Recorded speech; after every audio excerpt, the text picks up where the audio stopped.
कासगंज में रहने वाला भोला माता पिता और छोटी बहन रीमा के साथ रहता था। भोला अपने पिता के साथ जमीन के एक छोटे से टुकड़े पर खेती करके अपने घर वालों का भरण पोषण करता था। एक दिन रीमा अपनी माँ से, माँ, आज मेरा 10वीं का परिणाम आने वाला है, मुझे बहुत डर लग रहा है। बेटा, तूने इतनी मेहनत की है, डरती क्यों है? और हम सबका आशीर्वाद तेरे साथ है। मेरी प्यारी गुड़िया, तू डरती क्यों है? तू पढ़ने में होशियार है। और वैसे भी पिताजी कहते हैं ना, हमें मेहनत करनी चाहिए। परिणाम तो एक ना एक दिन हमें मिलेगा ही।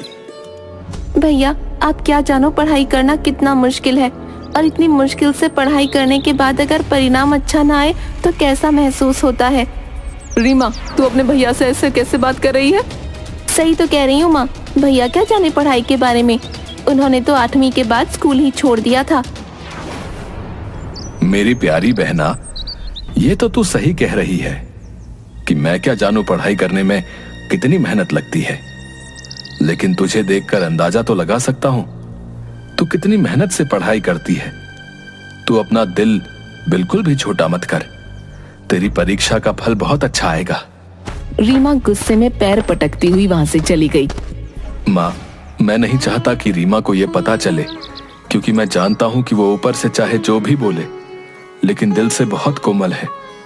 और फिर अगर रीमा मुझसे बड़ी होती तो वो भी मेरे लिए यही फैसला लेती जो मैंने उसके लिए लिया।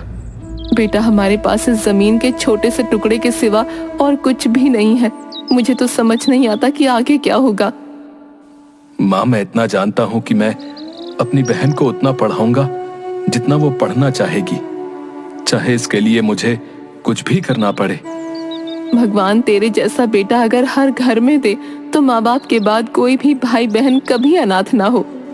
बस कर माँ, तू मुझे बातों में मत लगा। मुझे खेतों पर जाना है, पिताजी इंतजार कर रहे होंगे।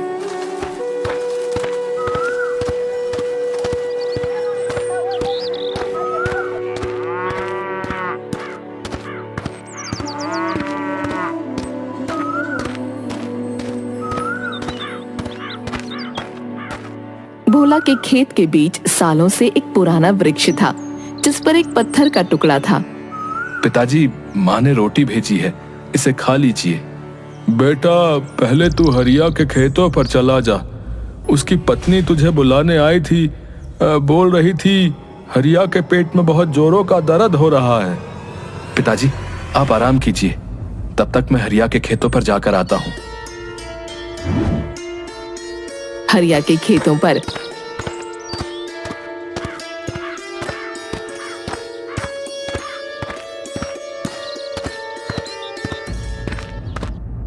क्या बात है हरिया भाई? हाँ भोला, मेरे पेट में बहुत जोरों का दर्द हो रहा है और मैं साहूकार से हल घंटे के हिसाब से लाया था। अभी कुछ खेत में हल चलाना बाकी है और ये दर्द मुझे काम नहीं करने दे रहा। बस इतनी सी बात, मैं अभी आपका काम कर देता हूँ। भोला हरिया का खेत जल्दी से जोत देता है और अपने खेत पर वापस आ जाता है।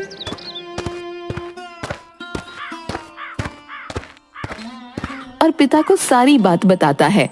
तू कितनी मेहनत करता है, सबका कितना ध्यान रखता है।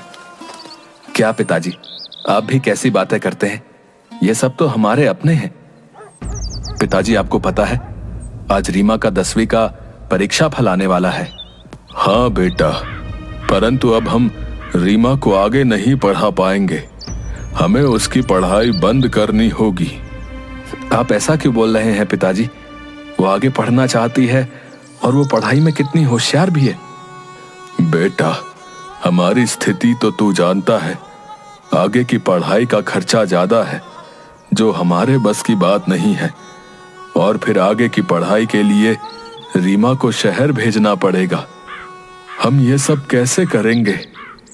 पिताजी, आप बिल्कुल फिक्र मत कीजिए, मैंने सब सोच लिया है और मैंने अपने गांव के मुखिया जी से बात भी कर ली है।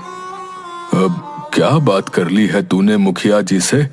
मुखिया जी को अपने खेतों की फसल की रखवाली के लिए किसी की जरूरत है, तो मैंने उनसे कह दिया है कि रात के समय मैं उनके खेतों की रखवाली करूंगा और दिन में अपने खेतों में काम करूंगा। उसके बदले वो मुझे कुछ पैसे दे देंगे जो रीमा की पढ़ाई में काम आएंगे। बेटा, तू इंसान है या देवता? पिताजी, आप ये कैसी बातें कर रहे हैं? पहले ही कितना मेहनत का काम होता है। ये जमीन भी ऐसी है कि इसको जोतने के लिए तुझे कितनी मेहनत करनी पड़ती है। हम यहाँ ना तो ट्रैक्टर चला सकते हैं और ना ही हल चला सकते हैं। आधा खेत तो तू कुदाल से जोतता है। फिर तू ये कह रहा है कि रात के समय तू मुखिया जी के खेतों की रखवाली करेगा। अरे सोएगा कब? ऐसे तो तू बीमार हो जाएगा। कुछ नहीं होता पिताजी, मेरी तो उम्र अभी मेहनत करने की है, इसलिए मुझे मेहनत करनी होगी। और आप फिक्र मत कीजिए पिताजी, आराम से बैठकर रोटी खाइए। मैं बचा हुआ काम जल्दी खत्म करता हूँ और फिर हम दोनों घर चलते हैं। रीमा का परीक्षा फल भी तो आना है। शाम को पिताजी, मेरा 10वीं का परीक्षा फल आ गया। मैं अच्छे अंकों से पास हुई हूँ। बहुत बहुत बधाई हो बेटा, हमें तुम पर पूरा विश्वास था। ये ले बेटा, मुंह मीठा कर, हमेशा ऐसे ही नाम रोशन कर। रीमा, बहुत बहुत बधाई हो, तुमने आज पिताजी का सपना सच कर दिया। वो हमेशा से यही चाहते थे। हाँ भैया, मुझे पता है पिताजी हमेशा से चाहते थे कि आप शहर जाकर पढ़ाई करें, लेकिन आपने तो ऐसा किया नहीं। और तो और 8वीं के बाद स्कूल जाना बंद कर दिया। इसलिए पिताजी का ये सपना मैं पूरा करूंगी और आगे की पढ़ाई के लिए शहर जाऊंगी। पिताजी, आप मुझे आगे की पढ़ाई के लिए शहर भेजेंगे ना? रीमा के पिता कुछ बोले उसके पहले ही, हाँ बहन, जरूर भेजेंगे। और आज ही पिताजी मुझसे कह रहे थे कि रीमा की परीक्षा का फल आ जाएगा तो हमें उसको आगे की पढ़ाई के लिए शहर भेजना होगा। खेत के बीच में वृक्ष होने की वजह से वहाँ पर खेती करना बहुत मुश्किल होता था, क्योंकि गांव वाले रोज पूजा करने उस वृक्ष पर आते थे, जिसकी वजह से फसल को भी नुकसान होता था। पर कोई इस बारे में नहीं सोचता था। रात को घर पर भोला के पिता भोला की माँ से कहते हैं, अरे भाग्यवान, मैं सोच रहा हूँ कि अपनी जमीन को बेच दूं और उससे जो पैसा मिलेगा वो पैसा भोला को दे दूं, ताकि वो कोई व्यापार कर सके। तुम तो जानती हो उस जमीन के टुकड़े पर कितनी मेहनत करनी पड़ती है और उसके बाद हमारे हाथ क्या लगता है। उस जमीन पर मेहनत करके मेरा शरीर तो खत्म हो चुका है। अब मैं नहीं चाहता कि भोला का भी मेरा जैसा हाल हो जाए। बात तो आप सही कह रहे हैं। आपने भोला से इस बारे में बात की? नहीं, मैंने अभी तक उससे कोई बात नहीं की, क्योंकि मैं जानता हूँ वो मुझे कभी उस जमीन का सौदा नहीं करने देगा। और तुम्हें पता है, उसने तो मुखिया जी से अपने काम के बारे में बात भी कर ली। कैसा काम? मुखिया जी को अपने खेतों की चौकीदारी के लिए रात के वक्त कोई आदमी चाहिए था।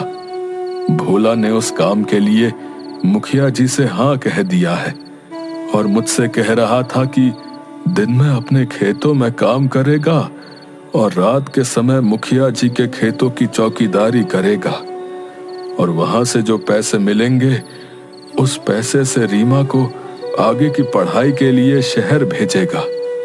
हमने कुछ तो पुण्य कर्म किए होंगे जिसके कारण भोला जैसा बेटा हमें मिला। वो हम सबके बारे में कितना सोचता है, लेकिन हमारे पास उसे देने के लिए कुछ भी नहीं। उसे तो किसी राजा के घर जन्म लेना चाहिए था। हीरे का दिल है मेरे बच्चे का। सही कहती हो तुम, सच में खरा हीरा है हमारा बेटा। मैं कल जमीन के सौदे के बारे में भोला से बात करता हूँ। दूसरे दिन सुबह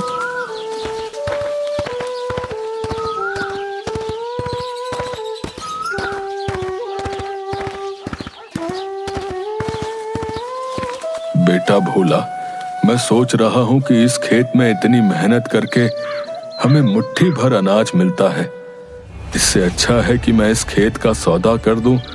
अब वैसे भी साहूकार ने कई बार खेत के दाम लगाने की बात की है। पिताजी, आपने आज तो खेत के सौदे की बात कर दी, दोबारा मत कीजिएगा, क्योंकि मैं जानता हूं ये खेत दादाजी की आखिरी निशानी है आपके पास। हमारे ताऊ जी ने सब कुछ तो धोखे से बेच दिया, सिर्फ यही बचा है। अब आप इसे बेचने की बात कर रहे हैं? मेरे जीते जी ऐसा कभी नहीं होगा। भोला अपने दादाजी से बहुत प्यार करता था।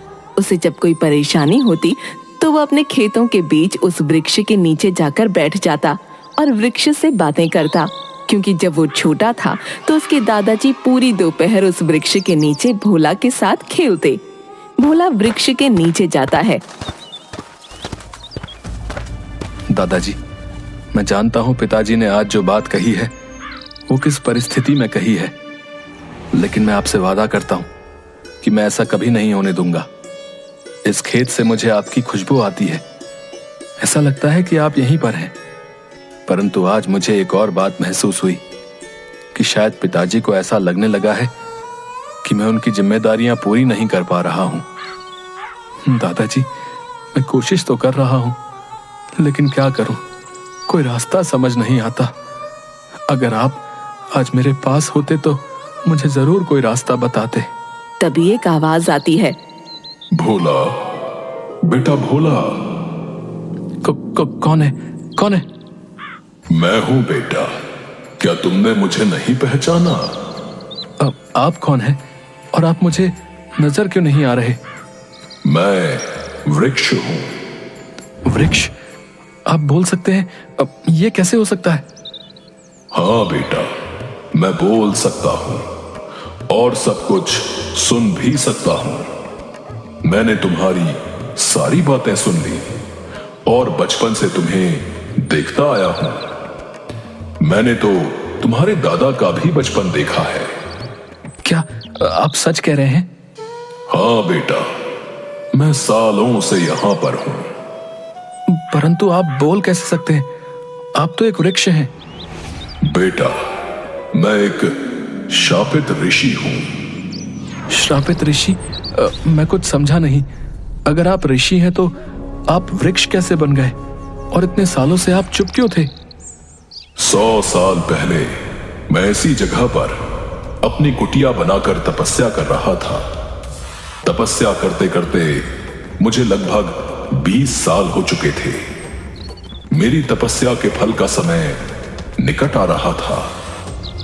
तभी एक दिन एक राक्षस ने धोखे से मुझे जल में मदिरा मिलाकर पिला दी और मैं बह गया, जिसके परिणाम स्वरूप मैंने अपनी तपोभूमि पर एक स्त्री के साथ संबंध बनाया, जिसके परिणाम स्वरूप मेरी पत्नी ने मुझे श्राप दे दिया और मैं एक वृक्ष के रूप में यहां पर स्थिर हो गया। आपने पहले कभी ये बातें किसी से कही हैं? नहीं बेटा, मैंने आज तक ये बातें किसी से नहीं कही।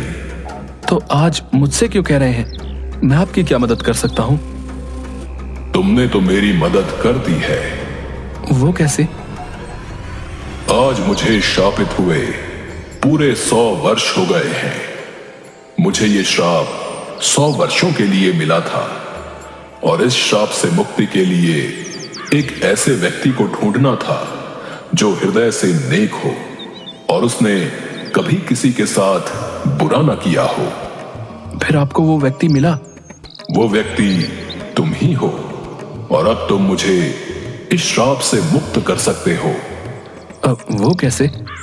मुझे अपने हाथों से थोड़ा सा गंगा जल पिला दो। मैं अभी लेकर आता हूं गंगा जल।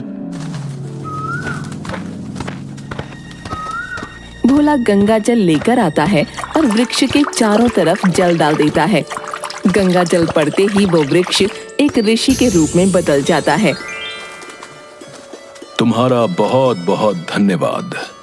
आज तुमने मुझे श्राप से मुक्त कर दिया। मैंने तो वही किया जो आपने मुझे करने को कहा। मैं तुम्हारी इस दयालुता के लिए तुम्हें कुछ देना चाहता हूं। मुझे कुछ नहीं चाहिए। मैंने जो 20 वर्ष तपस्या की थी, उस तपस्या का आधा फल मैं तुम्हारे इस खेत में डाल देता हूं। ऋषि भोला के खेत में घूमने लगते हैं और उनके शरीर से अलग अलग रंगों की किरणें निकलकर उस खेत में प्रवेश करने लगती हैं। बेटा भोला, अब तुम्हारा यह खेत कोई मामूली खेत नहीं है। अब इस खेत में जादुई फसल होगी। जादुई फसल? हाँ, इस खेत में तुम्हें अलग अलग तरह के फलों के वृक्ष लगाने होंगे और उन वृक्षों पर जो फल आएंगे वो फल कभी खत्म नहीं होंगे। परंतु तुमने अगर अपना व्यवहार बदला तो वो वृक्ष सदा के लिए फलों से रहित हो जाएंगे। भोला ऋषि को प्रणाम करने के लिए झुकता है और ऋषि वहां से गायब हो जाते हैं। भोला घर जाकर पिता और माँ से सारी बातें बताता है।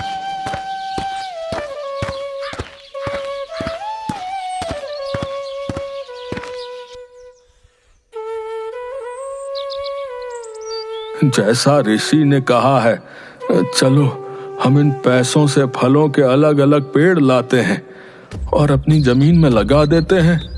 जी पिताजी, आप बिल्कुल सही कह रहे हैं, लेकिन गांव वाले जब हमारे खेत में देवता की पूजा के लिए आएंगे और उन्हें वहां पर वृक्ष नहीं दिखेगा तब क्या होगा?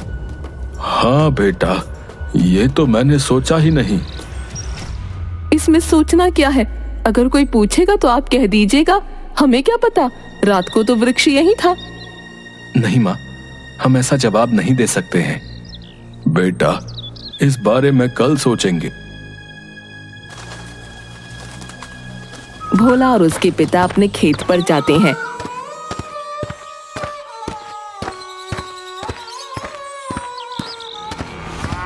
और उनकी आंखें खुली की खुली रह जाती हैं। पिताजी, जो मुझे दिख रहा है, क्या वही आपको भी दिख रहा है? हाँ बेटा, हमारे खेत पर रातों रात ये मंदिर और चार दीवारी कैसे बन गई? ये तो मुझे नहीं पता, परंतु ऐसा लगता है जैसे ये सब उसी ऋषि का चमत्कार है। अरे भोला, अरे क्या चमत्कार है भाई? रातों रात वो वृक्ष कहाँ गायब हो गया? और ये मंदिर किसने बना दिया भाई? भोला मुखिया जी को सारी बातें बताता है। भोला, उस ऋषि ने बिल्कुल सत्य कहा। तुम बहुत दयालु हो और ये बात पूरा गांव जानता है। तुम्हें फलों के वृक्ष लगाने के लिए यदि पैसों की जरूरत हो तो मुझसे ले लो, और जब तुम्हारे पास पैसे होंगे तो बिना ब्याज के मुझे वापस कर देना। अब नहीं मुखिया जी, पैसे तो मैं आपसे ले लूंगा, परंतु वापस आपको ब्याज के साथ करूंगा। नहीं बेटा, मैं तुमसे ब्याज नहीं ले सकता। तुम बिना स्वार्थ के सबकी मदद करते हो। आज मेरी बारी है। ठीक है, फिर मैं रात के समय आपके खेतों में चौकीदारी का काम करूंगा और आप ये पैसा मेरी मजदूरी में से काट लिया करेंगे। ठीक है, जैसी तुम्हारी मर्जी। भोला और उसके पिता मुखिया जी से कुछ पैसे लेकर खेतों में फलों के वृक्ष लगाते हैं। दूसरी तरफ भोला मुखिया जी के खेतों में चौकीदारी का काम कर लेता है। बहुत जल्द भोला के लगाए हुए वृक्षों पर फल आ जाते हैं। भोला, आज तुम्हारी मेहनत और प्रेम ने फल दिया है। पिताजी, आप ये क्या कह रहे हैं? हाँ बेटा, ये तुम्हारी मेहनत और विश्वास ही है जो वृक्षों पर फल इतनी जल्दी आ गए हैं। भोला आम के वृक्ष से 2 आम तोड़ता है और जमीन पर बने मंदिर में भगवान को भोग लगाता है। दूसरे दिन सुबह। पिताजी, कल वृक्ष से आम तोड़े थे, वहां पर फिर से 2 नए आम के फल आ गए हैं। हाँ बेटा, मैंने भी देखा। आज मैं फल तोड़कर शहर बेचने जा रहा हूँ। हाँ बेटा, ऊपर वाला तुम्हें बहुत तरक्की दे। ये सब तुम्हारे परिश्रम और व्यवहार का ही फल है।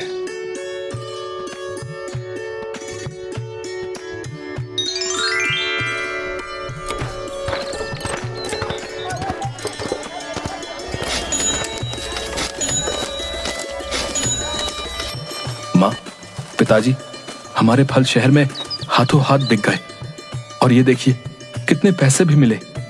दूसरे दिन शाम को। बेटा, तुम्हारी मेहनत देखकर भगवान ने हमारी किस्मत बदल दी। भोला रोज फल बेचकर अच्छे पैसे कमाता और उसके घर की स्थिति बहुत अच्छी हो गई। अब तुम जितना पढ़ना चाहती हो उतना पढ़ो। हमें पैसों की वजह से तुम्हारी पढ़ाई बंद करने की कोई जरूरत नहीं है। भैया मुझे माफ कर दीजिए, मैं नहीं जानती थी कि आपने पढ़ाई क्यों छोड़ी और मैंने हमेशा आपके साथ कितना बुरा व्यवहार किया। अरे पगली, तू तो मेरी छोटी बहन है। अगर तू मेरी बड़ी बहन होती तो तू भी ऐसा ही करती मेरे लिए। लेकिन अब पुरानी सारी बातें भूल जा और सिर्फ अपनी पढ़ाई पर ध्यान दे। भोला ने मेहनत करना बंद नहीं किया। रात के समय मुखिया जी के खेतों में चौकीदारी का काम भी करता और अपना बगीचा भी देखा करता। साथ ही फल बेचने शहर भी जाता।